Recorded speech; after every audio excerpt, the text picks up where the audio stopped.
নমস্কার সবাইকে। ঘরে ভুরি ভোজে আশা করি সবাই ভালো আছেন, সুস্থ আছেন।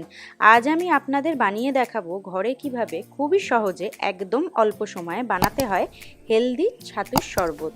এই তীব্র গরমে আসুন বাড়িতেই বানিয়ে ফেলি তৃপ্তিদায়ক নোনতা আর মিষ্টি ছাতুর শরবত।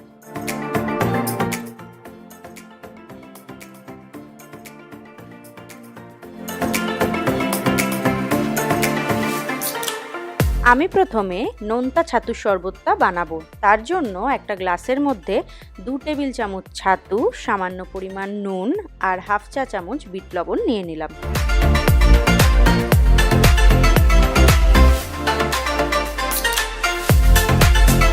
এরপর দিলাম হাফ চামচ রোস্টেড জিরে গুঁড়ো, 1/4 চা চামচ গোলমরিচের গুঁড়ো আর 1/4 চা চামচ জলজিরা পাউডার দিয়ে ভালো করে মিশিয়ে নিলাম।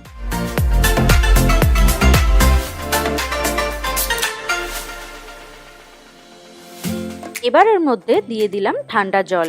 সবশেষে 2 চা চামচ পাতিলেবুর রস এর মধ্যে দিয়ে ভালো করে মিশিয়ে নিলেই তৈরি হয়ে গেল আমাদের নোনতা ছাতুর শরবত।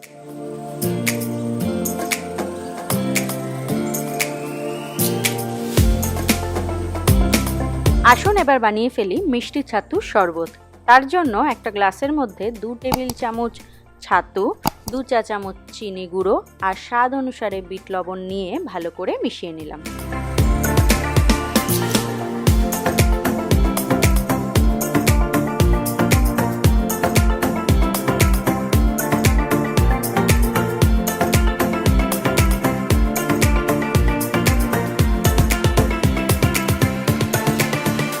এবার সবশেষে একই রকমভাবে প্রথমে ঠান্ডা জল, পরে 2 চা চামচ পাতিলেবুর রস মিশিয়ে নিলেই রেডি আমাদের মিষ্টি ছাতুর শরবত।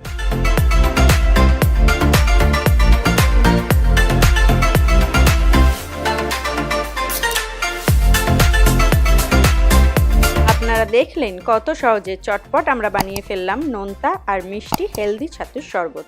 যদি আপনাদের এই ভিডিওটা ভালো লেগে থাকে লাইক করবেন, রেসিপিটা আপনারাও ট্রাই করবেন আর কমেন্টে জানাবেন কেমন লাগলো। ভালো থাকবেন সবাই।